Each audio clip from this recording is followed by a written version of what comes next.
atau waswas minal jinnati wan nas. Waswas tersebut bisa datang daripada kaum jin, yaitu setan.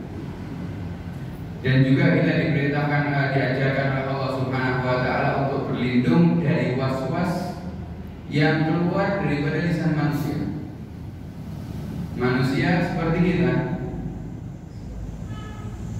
Di sini di dalam ayat ini dijelaskan bahwasannya yang bisa mengecohkan manusia daripada jalan Allah Subhanahu wa taala itu bukan hanya setan saja, atau nafsunya saja, atau dunia saja, tidak.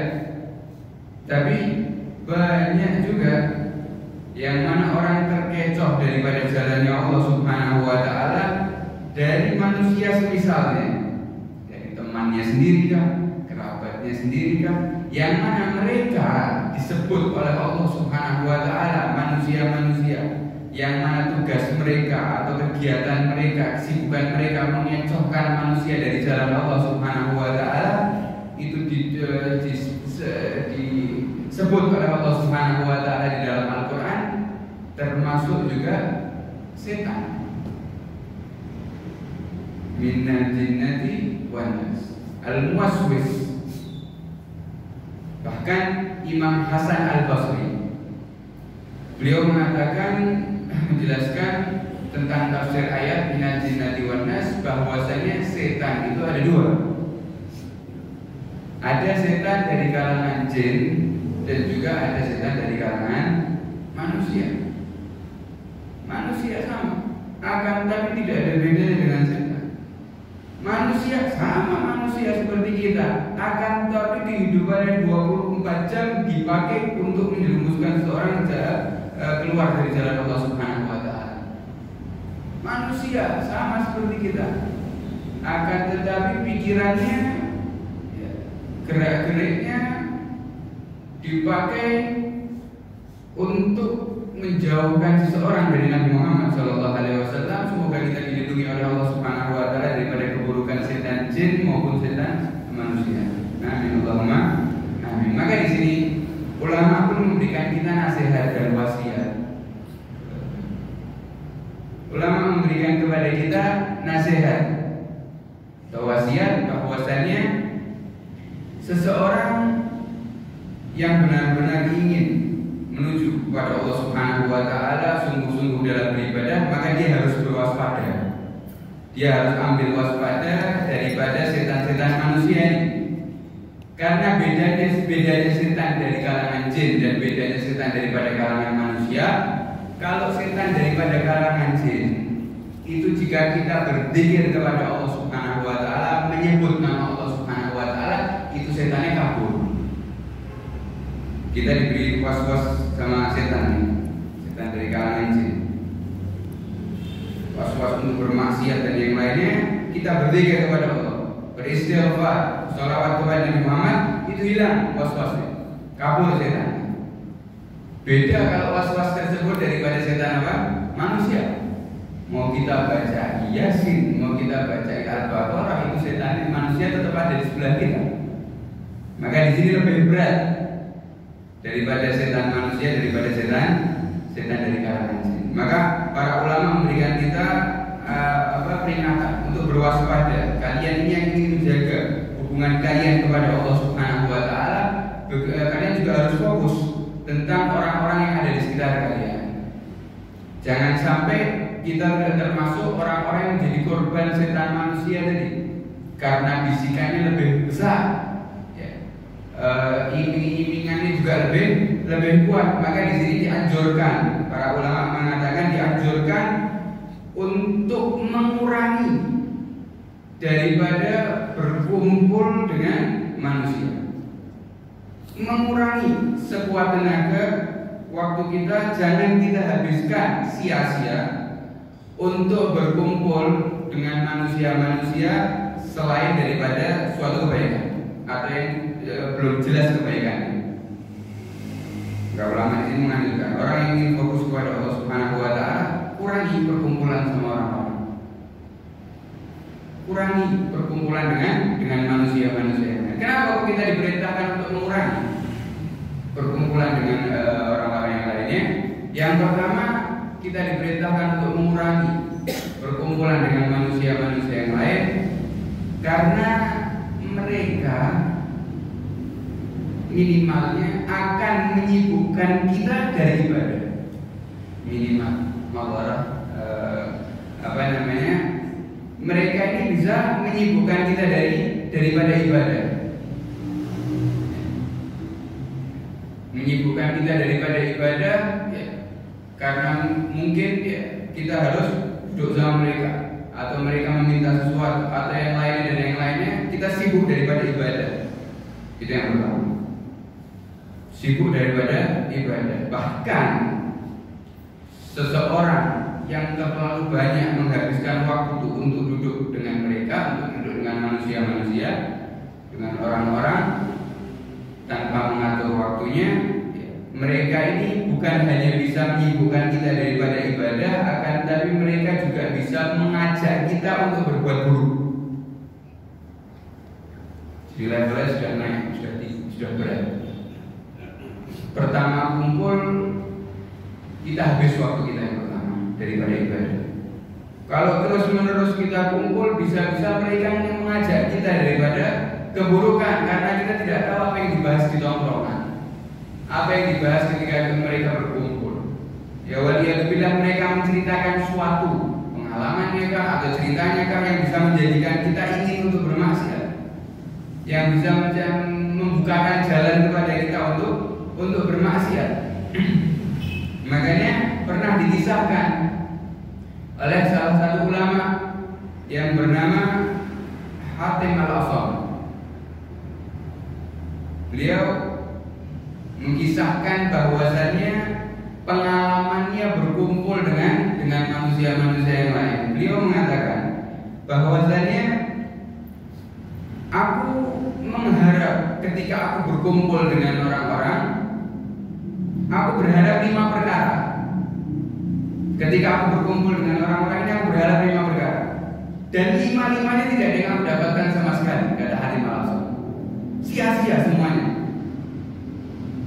Aku pertama, kata Hatim Al-Asam, aku mengharap mengajak mereka ketika aku berkumpul kepada manusia. Tujuanku pertama untuk mengajak mereka berbuat taat, alias taat bareng-bareng, dan juga mengajak mereka untuk jauh daripada dunia atau tidak cinta dunia. Tujuanku cuma itu, kata Hatim Al-Asam. Maka aku kumpul bersama mereka. Tujuanku agar mereka berbuat taat dan jauh daripada dunia. Dan aku tidak mendapatkan itu, kata Hatim Al-Asam. Ternyata mereka tidak mau. Aku ajak taat, tidak mau. Aku ajak untuk tidak cinta dunia, tidak mau. Ya sudah, tidak apa-apa. Kalau kau tidak mau, kata Hatim Al-Asam, aku minta yang kedua. Yang kedua apa? Kalau kau tidak mau untuk berbuat taat, tidak mau untuk jauh daripada dunia, maka bantu aku saja. Biar aku saja yang berbuat taat dan aku saja yang jauh daripada dunia. Kamu cukup membantu. Bantu aku untuk itu. Bantu aku untuk berbuat ibadah. Bantu aku untuk berbuat baik. Falam yaf'al, kata Hatim Al-Asam, mereka juga tidak mengerjakan. Mereka juga tidak membantu. Ya sudah, yang ketiga, kata Hatim Al-Asam, kalau kau tidak mau membantuku, maka cukup kau ridho saja. Cukup kau ridho, lapangkan dadamu. Aku berbuat taat, aku berbuat jauh daripada dunia. Cukup lapangkan hatimu. Walaupun kau tidak membantu, tidak apa-apa, sudah. Yang penting kau lapang ketika melihat aku dalam keadaan baik. Ridho saja, kata sudah cukup, kata Hatim Al-Asam. Ternyata mereka manusia-manusia tidak ridho. Ketika melihat Hatim dalam keadaan kebaikan, justru apa? Mencegah mencegah Hatim tersebut daripada kebaikan. Kata Hatim Al-Asam, ya sudah, yang keempat, kalau kau tidak ridho kepadaku, yang penting jangan cegah aku untuk kebaikan. Ini Hatim mengatakan tentang pengalaman ini ketika berkumpul dengan manusia-manusia. sudah tidak diridhoi, ya sudah. Yang penting kau jangan melarang aku saja. Biar aku berbuat taat, biar aku ngurusi diriku sendiri, hubunganku dengan Allah Subhanahu wa taala, dan aku tetap kumpul sama kamu, tapi kamu jangan melarang aku untuk berbuat taat. Kata Hatim, ternyata itu juga tidak bisa. Mereka akan melarang, mereka menjauhkan, mereka memberikan iming-iming kepadaku sehingga aku lalai dari Allah Subhanahu wa taala. Kata Hatim Al-Asam yang terakhir ini yang kelima, aku akan tetap kumpul sama kamu walaupun kamu tidak ridho, walaupun kamu walaupun kalian mencegah aku daripada kebaikan. Yang terakhir, kata Hatim Al-Asam, aku akan kumpul dengan kamu, yang penting jangan ajak aku untuk berbuat keburukan. Kamu cegah aku dalam kebaikan, aku tak beribadah sendiri. Tapi jangan ajak aku untuk berbuat keburukan. Kata Hatim Al-Asam, ternyata itu semua aku tidak mendapatkannya sama sekali. Dan mereka justru mencegah aku daripada mengajak aku daripada sesuatu yang tidak diridhai oleh Allah Subhanahu wa taala. Maka aku meninggalkan mereka semua dan aku menyibukkan diri dengan diriku sendiri. Kata Hatim Al-Asam. Ini di zaman kapan? Ini zaman ratusan tahun yang lalu. Kualitas manusianya seperti itu. Bagaimana dengan zaman sekarang? Maka kita harus lebih waspada di dalam berkumpul dengan manusia-manusia, berkumpul dengan teman-teman kita, berkumpul dengan orang-orang yang lain. Mereka minimal, kata para ulama, akan menyibukkan kita daripada ibadah. Bahkan kalau kita lihat, ya, Rasulullah SAW ini telah menjelaskan 1400 tahun yang lalu telah menjelaskan kepada kita bahwasanya di akhir zaman, ketika janji telah disepelekan, ketika amanat sudah tidak diletakkan kepada orang yang ahli amanat, ketika agama sudah dijual dengan kepentingan dunia, dijelaskan oleh Nabi Muhammad SAW, keburukan akhir zaman. Para sahabat bingung ketika itu para sahabat yang imannya kokoh, yang punya pegangan kuat dengan Nabi Muhammad SAW, ketika mendengar bahwasanya akan terjadi zaman seperti ini, bingung para sahabat. Bingung para sahabat sampai mengatakan kepada Nabi Muhammad, bagaimana bisa selamat ya Rasulullah?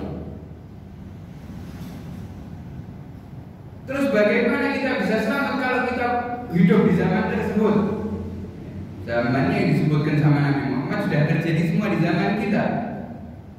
Disepelekannya amanah.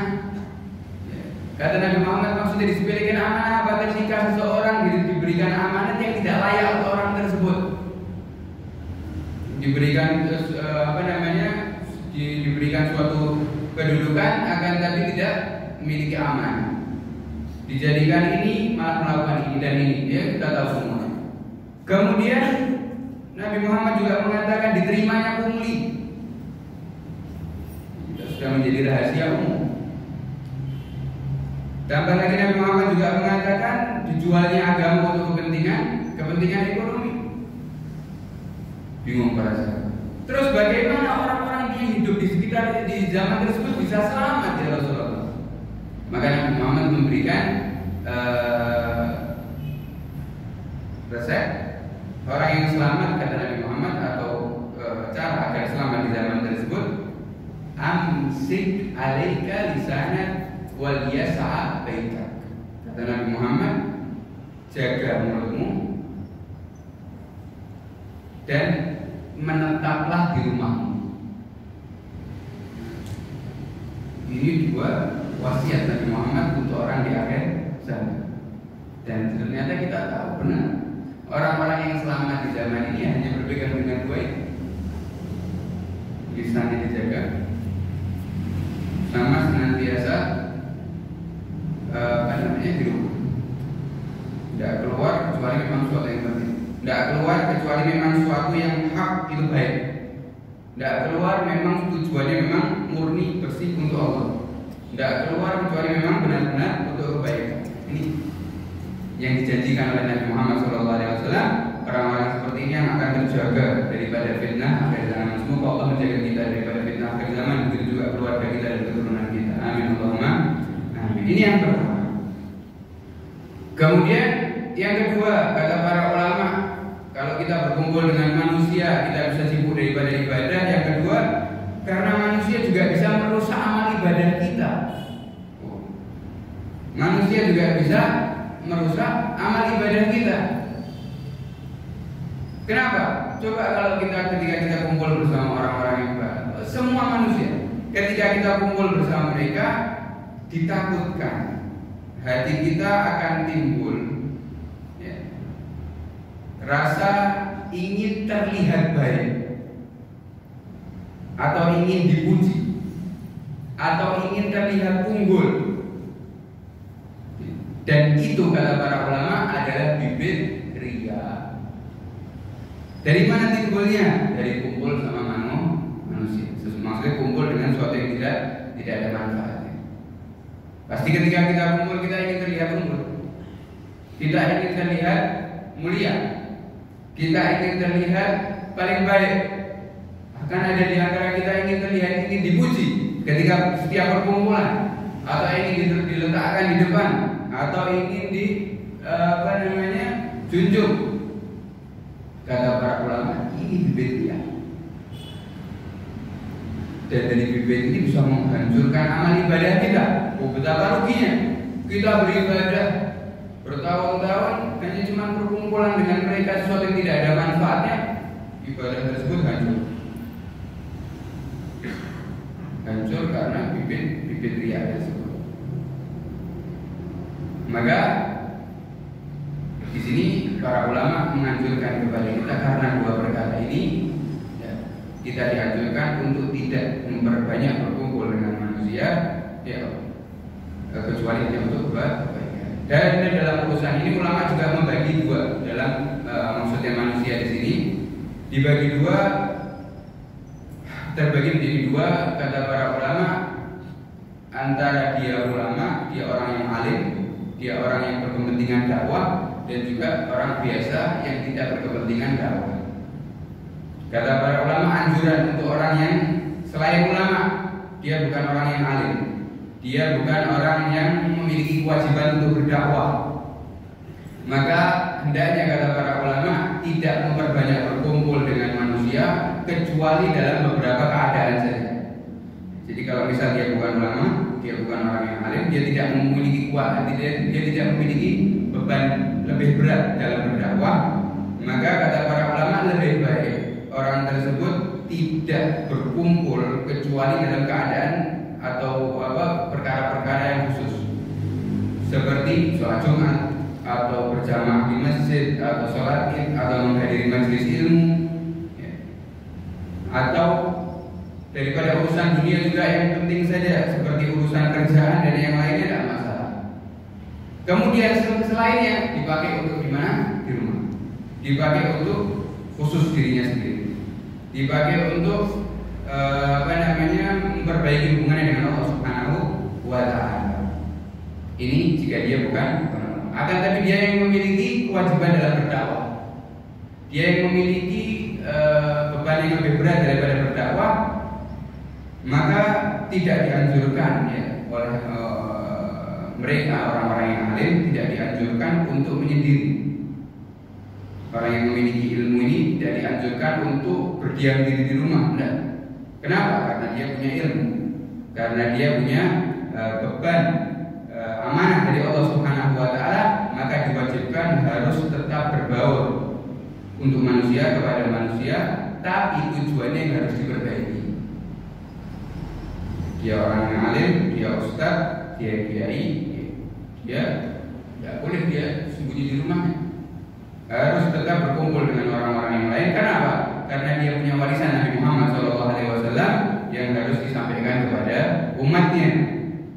Kata Nabi Muhammad SAW bersabda, jika kesesatan telah tampak, sedangkan orang alim diam saja, kata Nabi Muhammad SAW, maka bagi mereka adalah laknat Allah Subhanahu wa Ta'ala. Maka para ulama membagi, kalau manusia bisa lebih baik lebih sering di rumah. Tapi kalau orang yang alim, orang yang memiliki ilmu, para ulama lebih baik banyak di luar, akan tapi tetap harus waspada daripada niat berkumpul tersebut. Dan ini juga ulama pun ketika hendak berkumpul dengan orang-orang ya, dibutuhkan kesabaran, dibutuhkan kelembutan yang kuat. Begitu juga berbaurnya niatnya untuk kebaikan, silaturahmi, memperhatikan hajat-hajatnya, amar ma'ruf nahi munkar, dengan syarat, dengan tata catatan tidak mengikuti kebiasaan mereka yang kurang baik. Biasanya kalau kita ingin berbaur kemudian kita mengikuti 100% adat atau cara orang yang kita masuk kepada tempat tersebut. Ini kurang bagus. Ketika kita ingin berkumpul dengan mereka, tidak apa-apa kita ikut caranya berbaur dengan mereka, akan tapi dengan catatan yang baik saja. Yang buruk jangan ikut masuk ke kita juga. Karena tujuan seorang yang berdakwah ketika masuk kepada suatu tempat yang buruk, tujuannya apa? Tujuannya agar tempat yang buruk menjadi baik. Bukan tujuannya dia yang sudah baik menjadi apa? Menjadi buruk juga karena mengikuti daripada kebiasaan orang tersebut. Kemudian perkara seperti ini sudah berarti perintah daripada para ulama kita lebih baik di rumah atau kita tidak bisa kumpul-kumpul lagi atau kita. Tapi bagaimana Ustaz? Saya ini biasanya suka silaturahmi. Saya ini suka banget perkumpulan. Saya ini suka banget suatu kebaikan. Berkumpul dengan teman. Bukankah itu suatu yang baik? Kita kan tahu bahwa silaturahmi memperpanjang umur, memperluas rezeki. Berkumpul dengan teman-teman, kata Imam Syafi'i mengatakan bahwasanya laulal julus ma'al ikhwan ma'ah babdul baqa fi hadzal. Kata Imam Syafi'i, seandainya tidak ada perkumpulan bersama teman-teman di dunia ini, maka aku tidak ingin kekal hidup di dunia. Ini menunjukkan bahwasanya memang perkumpulan bersama teman-teman itu suatu yang baik, jelas. Maka di sini para ulama menjawab, iya memang baik silaturahmi. Banyak silaturahmi baik, berkumpul dengan teman-teman memang baik, kata para ulama. Akan tetapi perbuatan tersebut kita katakan baik, bahkan perbuatan tersebut adalah ibadah yang termasuk yang paling bagus, manfaatnya juga sangat besar. Akan tetapi dengan dua syarat. Kita harus tahu, duduk bersama teman-teman baik dengan dua syarat, silaturahmi baik dengan dua syarat. Tanpa dua syarat ini jadi buruk. Tanpa dua syarat ini jadi rusak. Kebanyakan seseorang lebih fokus ke ibadahnya, tapi tidak mau fokus sama kualitas ibadahnya. Seseorang lebih fokus untuk memperbanyak ibadahnya tanpa berpikir untuk meningkatkan kualitas ibadahnya. Padahal yang lebih afdal adalah meningkatkan kualitas ibadahnya baru daripada jumlah ibadah. Di sini para ulama mengatakan silaturahmi bagus, berkumpul dengan teman bagus, tapi dengan dua syarat. Yang pertama katanya tidak berlebihan. Karena anjuran sendiri dari Nabi Muhammad SAW, zurhibban tasdad hubban. Kata Nabi Muhammad SAW, kalau kalian ingin silaturahmi, berkumpul, mendatangi saudara kalian, teman kalian, jarang-jarang saja, kata Nabi Muhammad. Zurhibban, jarang-jarang saja kalau kalian ingin kumpul sama teman-teman. Kalau kalian ingin duduk sama bersilaturahmi, jarang-jarang. Kenapa? Kata Nabi Muhammad, tasdad hubban, cintanya akan semakin besar. Dan ini memang benar, seseorang kalau setiap hari ketemu, bosan apa? Bosan. Kalau setiap hari ketemu, males, cintanya sudah hilang putus. Tapi kata Nabi Muhammad, kalau ingin silaturahmi, kalau ingin bertamu dan yang lainnya, jarang-jarang saja, kasih batas waktu. Jangan setiap hari, jangan setiap malam, jangan terus menerus. Kenapa? Hilang di rasa cintanya terkikis. Tapi kalau dia membatasi waktu, jarang-jarang, kata Nabi Muhammad, rasa kangennya akan semakin besar. Jadi perkumpulannya walaupun cuma sedikit, kualitas perkumpulannya tinggi. Cintanya memang benar karena Allah, silaturahminya memang benar. Di sini Nabi Muhammad ingin menaikkan kualitas Beda sama orang yang berkumpul terus kehabisan pembahasannya malah dia bilang malah bisa menjadi sesuatu yang tidak bermanfaat. Ini yang pertama. Kalau ingin bersilaturahmi atau berkumpul dengan teman-teman, kasih waktu, batasan waktu yang agak jauh, jangan terus-menerus setiap hari atau setiap malam. Yang kedua, kata para ulama, syarat agar perkumpulan tersebut bisa menjadi baik, silaturahmi yang menjadi baik, yang kedua adalah menjaga adab silaturahmi dan hak muslim yang kita ajak atau manusia yang kita ajak berkumpul tersebut. Artinya silaturahmi atau perkumpulan teman bisa menjadi baik jika tidak ada di dalamnya sesuatu yang menyinggung perasaan teman kita. Tidak ada cacian, tidak ada riba, tidak ada kedzib, dusta, tidak ada atau menjauhi riya juga. Alias jangan sampai sesuatu di dalam perkumpulan tersebut ada sesuatu yang bisa membuat Allah Subhanahu wa taala murka. Kata para ulama, dua syarat. Kalian boleh tetap berkumpul, boleh tetap silaturahmi, tidak ada masalah walaupun di zaman fitnah, karena memang silaturahmi dan berkumpul dengan teman ini ibadah yang sangat luar biasa, yang sangat agung, tapi juga harus lihat syaratnya, tapi juga harus menjaga adabnya. Sering-sering. Juga yang kedua menjauhi riba, namimah, menjauhi omong-omongan kotor, menjauhi perkara-perkara yang dimurkai oleh Allah Subhanahu wa taala. Kenapa?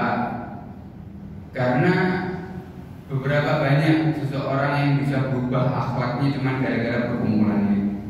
Berapa banyak seseorang yang bisa merubah waliyadzubillah sampai agamanya gara-gara perkumpulannya. Maka di sini kami ditekankan sama Nabi Muhammad adab-adabnya, cara-caranya, akhlak-akhlaknya agar apa? Ibadah kalian tetap bersih suci, jalan kalian tetap lurus, ya, sehingga tidak tidak diganggu oleh manusia yang dikatakan Allah Subhanahu wa taala dalam Al-Qur'an setan yang berbentuk manusia. Maka di sini para ulama mengatakan, kalau kalian memang benar-benar ingin mengurangi perkumpulan dengan manusia, maka di sini akan dikasih cara. Karena kita tahu bahwasanya kita yang sudah sering berkumpul dengan teman-teman, sering berkumpul dengan orang-orang, kita akan merasa sulit untuk mengurangi perkumpulan tersebut. Atau bahkan jika kita tidak kumpul, nanti kita bisa malahan sumpah atau yang lain. Maka di sini para ulama memberikan resep. Yang pertama, caranya kalau kalian ingin bersungguh-sungguh tidak berkumpul dengan mereka, ya yang pertama kalian harus menjadwal waktu kalian selama 24 jam. Waktu kalian selama 24 jam terjadwal. Jam sekian sampai jam sekian di sini.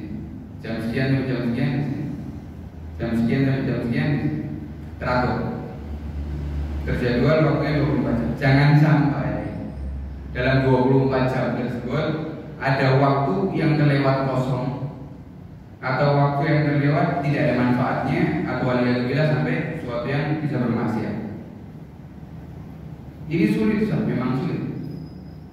Akan tetapi seseorang yang bisa melakukannya akan mendapatkan sesuatu yang sangat berharga. Apa sesuatu yang sangat berharga? Namanya barakatul waktu, berkahnya waktu.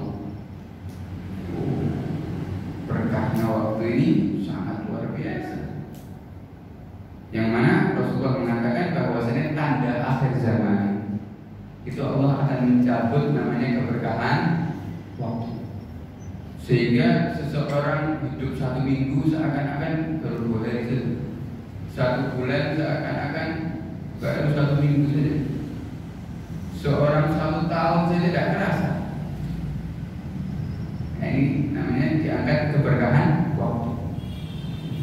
Tapi keberkahan waktu ini diangkat bukan untuk semuanya, tapi ada sebagian hamba-hambanya Allah Subhanahu wa taala yang masih diberikan keberkahan waktunya. Sehingga kalau kita lihat hidupnya cuma sekian, tapi manfaatnya luar biasa besar sekali. waktunya cuma sekian tapi kok bisa melakukan banyak sekali. Kenapa? Waktunya tertata. Sampai diberi sama Allah keberkahan dalam waktu. Dan ini kita lihat sendiri. Kita lihat sendiri ya.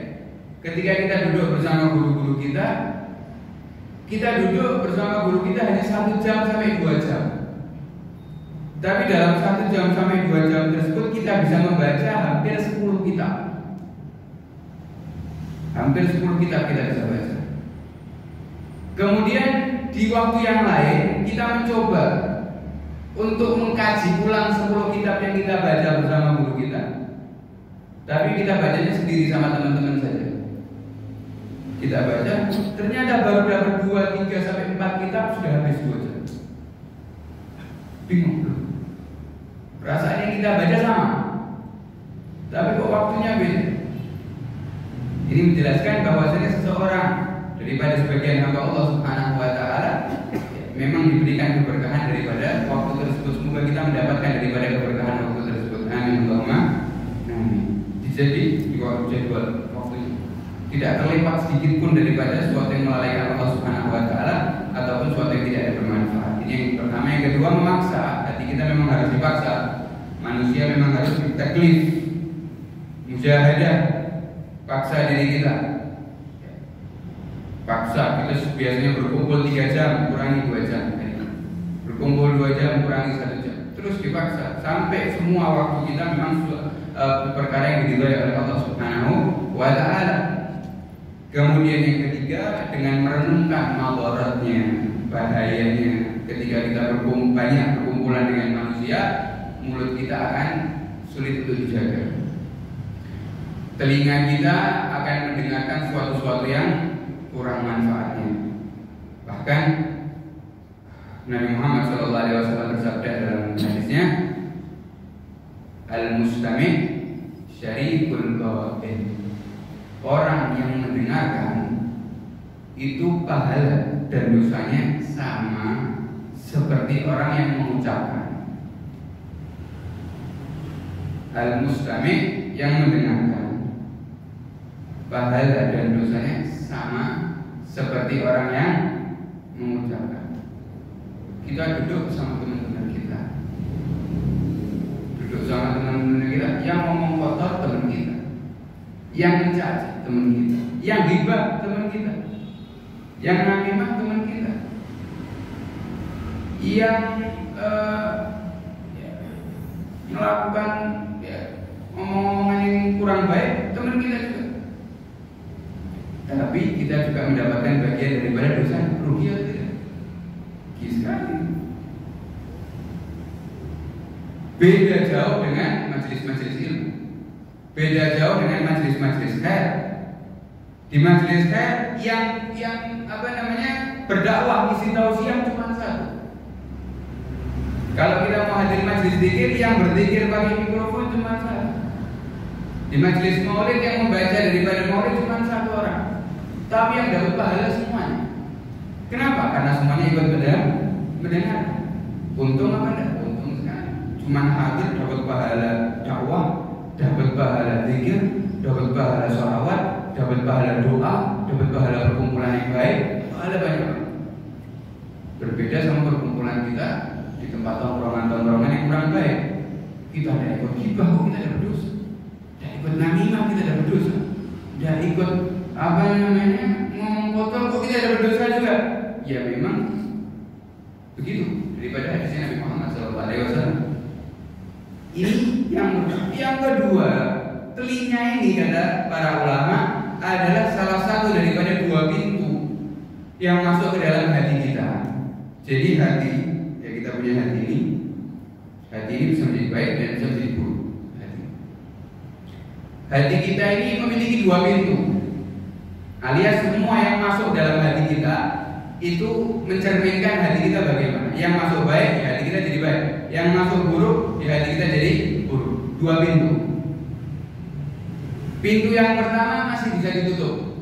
Pintu yang kedua tidak bisa ditutup, alias semuanya masuk. Pintu yang pertama yang masih bisa ditutup adalah mata. Pintu hati kita yang pertama adalah mata. Melihat sesuatu yang buruk, otomatis hati kita jadi buruk. Pandangannya baik, pandangannya wajahnya para ulama, pandangannya wajahnya orang yang takut kepada Allah, pandangannya ke dalam Al-Quran, pandangannya ke wajahnya kedua orang tua, pandangannya ke mushaf. Pandangannya yang baik, maka hatinya pasti juga akan baik. Tapi kalau pandangannya buruk, pandangannya kepada muslim tapi tujuannya merendahkan, pandangannya kepada suatu gambar-gambar yang kurang baik, maka hati kita juga akan seperti itu. Tapi pintu yang pertama ini pintu yang pertama yang masuk ke hati ini bisa ditutup. Kita punya mata bisa ditutup. Ya. Kalau kita melihat sesuatu yang buruk, kita langsung bisa pejamkan. Tapi yang bahaya yang kedua, pintu yang masuk ke hati yang kedua adalah telinga. Telinganya tidak bisa ditutup. Sekali dengar langsung masuk. Maka kita harus lebih berhati-hati agar tidak ingin sesuatu yang masuk ke dalam telinga kita sesuatu yang buruk, maka jangan duduk bersama orang-orang yang buruk. Ya. Contohnya kalau kita tidak percaya, kalau kita kurang yakin, coba ketika kita setelah daripada tongkrongan kita setelah ngobrol-ngobrol sama teman-teman kita, coba kita langsung sholat 2 rakaat. Apa yang ada dalam hati kita, pikiran kita ketika kita sholat? Yang ada dalam pikiran kita pasti pembahasan yang ada di tongkrongan tadi. Kok bisa seperti itu, Pak? Karena semuanya langsung masuk ke hati. Pintu. Sehingga yang benar-benar harus kita jaga adalah telinga kita. Dan ini juga akan menjadi amal baik buruk kita kelak nanti di akhir. Setiap yang kita dengar akan mendapatkan bagian daripada dosa dan pahalanya. Tapi Nabi Muhammad SAW juga pernah bersabda di dalam hadis lainnya, untuk seorang mukmin yang dia senang berbaur dengan manusia-manusia yang lain. Nabi Muhammad ini menganjurkan kepada setiap hambanya, setiap umatnya untuk memilih jalannya masing-masing. Alias dikasih sama Nabi Muhammad SAW, kalian mau menyendiri dari manusia, bagus, tapi juga ada adab-adabnya. Kalian ingin berbaur dengan manusia, juga bagus, tapi juga ada adab-adabnya. Yang bisa memutuskan siapa? Ya diri kalian sendiri. Oh Ustaz, saya ini kalau berkumpul sama teman-teman, saya bisa menjadi efek yang sangat bagus. Saya bisa menjadi orang yang merubah daripada teman kita menjadi baik. Itu lebih baik. Oh Ustaz, tapi kalau saya kumpul sama mereka, justru saya yang menjadi rusak akhlaknya, saya menjadi maka lebih baik. Yang bisa mengetahui siapa? Diri kalian sendiri. Nabi Muhammad SAW bersabda dalam hadisnya, al-mu'min, seorang mukmin, muslim, yukhalidun nas, yang dia berkumpul dengan manusia, wa yasbir alaih, dan dia bisa sabar. Ya, ada 2 sifat yang disebutkan sama Nabi Muhammad. Mukmin yang dia berkumpul dengan manusia, wa yasbir alaih, dan dia bisa sabar dalam perkumpulan tersebut. A'zamu ajran, orang tersebut kata Nabi Muhammad lebih agung pahalanya, lebih besar pahalanya daripada seorang mukmin yang berkumpul sama manusia ataupun yang tidak berkumpul sama manusia, wala yasbir alaih, dan tidak bisa sabar dalam perkumpulan tersebut.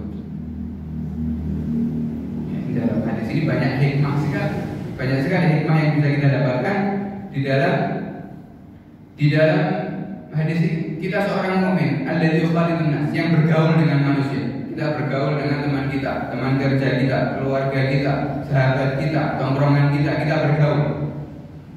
Kata Nabi Muhammad, orang yang seperti ini bisa pahalanya lebih besar, bisa menjadi baik, sangat baik. Dengan cara apa? Yasbir, sabar. Maksudnya sabar apa? Maksudnya sabar bisa menerima konsekuensi daripada perkumpulan tersebut atau pergaulan tersebut. Alias ketika atau adab-adabnya daripada perkumpulan tersebut. Alias ketika kita bergaul, ya ini bergaul ini bukan hanya berkumpul di dalam tatap muka saja. Tapi kalau zaman sekarang kita punya sosial media, Sama saja orang yang di sosial media juga dia yang berkumpul, dia yang berbaur dengan manusia, maka dia juga harus dipentingkan yang namanya adab. Tadi ada perkumpulan, dia sebenarnya dia harus apa? Melihat ya, alias dengan apa?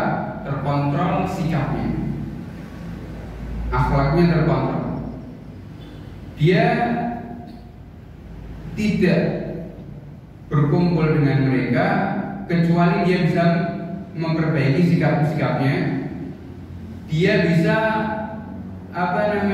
mengetahui perbedaan, karena kita setiap manusia pasti memiliki perbedaan.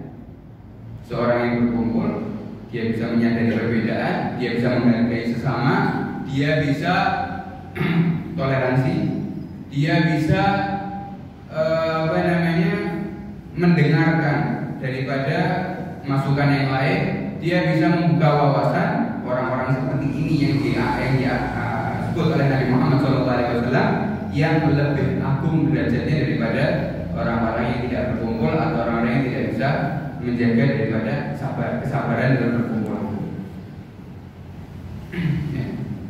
Maka banyak daripada seseorang yang ketika tampil, ketika berkumpul dengan teman-temannya atau sahabatnya, mereka justru ingin pendapatnya lebih diunggulkan. Mereka tampilnya dengan marah-marah, mereka tampilnya dengan perdebatan, mereka tampilnya dengan merendahkan, mereka tampilnya dengan menjelekkan temannya, mereka tampilnya dengan menjatuhkan yang lain. Banyak sekali. Dan ini yang dikatakan Nabi Muhammad, lebih baik diam saja, lebih baik dia di rumah saja. Karena apa? Karena dia ketika berkumpul, ketika tampil dia tidak bisa tidak bisa sabar. Ala adahum, tidak bisa sabar daripada apa yang mereka dapatkan ketika berkumpul dengan teman-teman. Begitu juga yang kita bahas, yang ingin kita bahas di sosial media. Bahwasanya kita tahu Nabi Muhammad SAW ini hidup 1400 tahun yang lalu, belum ada internet, belum ada WhatsApp, belum ada Instagram, Facebook dan yang lainnya. Akan tetapi Nabi Muhammad sudah tahu bahwasanya itu akan ada. Nabi Muhammad bahkan sudah mengkabarkan di dalam hadisnya kepada para sahabatnya. Nabi Muhammad mengatakan bahwasanya di akhir zaman ada seseorang, dia bisa berdusta. Seseorang yang ada di barat, dia bisa berdusta, dan kedustaannya tersebut bisa sampai orang yang ada di timur. Sahabat bingung, ya Rasulullah bisa seperti itu? Karena di pikirannya para sahabat, kalau dia berdusta, ya maksimal ya berdusta dengan keluarganya yang tahu, ataupun lingkup daerahnya saja yang tahu. Tidak mungkin orang yang di barat bisa berdusta, yang di timur bisa mendapatkan kedustaan itu. Mustahil. Tapi Nabi Muhammad sudah mengabarkan dalam hadisnya. Di akhir zaman apa? Sosial media. Dan sudah memperingatkan ya, dengan perkataannya tadi, seseorang bisa berdusta. Alias kita lihat di dalam Al-Quran juga dalam surat Yasin, al-yawma nakhtimu ala afwahihim wa tukallimuna aydihim wa tashhadu arjuluhum. Kata Allah Subhanahu wa taala, nanti di hari kiamat,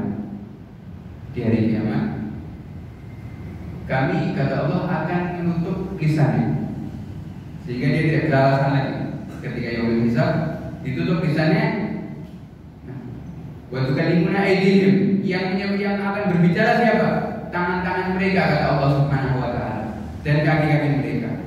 Alias nanti jempol kita ini dikasih panggung oleh Allah Subhanahu wa taala di dalam untuk mempertanyakan apa yang kita lakukan. Jadi bukan berarti sesuatu yang kita tulis di dalam sosial media ini sesuatu yang bukan dusta. Karena dusta mungkin hanya dari mulut saja, tidak. Tapi dari tangan kita juga bisa. Ghibah juga bisa dari tangan kita. Namimah juga bisa dari tangan kita. Maka di sini kita harus lebih dewasa lagi di dalam menyikapi untuk berkumpul dengan teman-teman. Kita lebih tahu dengan diri kita sendiri. Lebih baik kita mempersibuk diri kita di rumah saja, ya. memperbaiki hubungan kita kepada Allah Subhanahu wa taala. Kalau kita mau berkumpul, maka kita jaga daripada ada pada perkumpulan sesuai dengan yang diajarkan oleh para ulama dan Nabi Muhammad SAW. Semoga yang sedikit tadi bisa bermanfaat untuk kita menambah rasa cinta kita kepada Nabi Muhammad SAW, menyadarkan kita tentang arti kehidupan di dunia ini, dan semoga Allah Subhanahu wa taala sebagaimana mengumpulkan dalam majelis yang mulia ini, Allah juga memudahkan kita untuk berkumpul di surga yang paling atas bersama Nabi Muhammad SAW. Amin.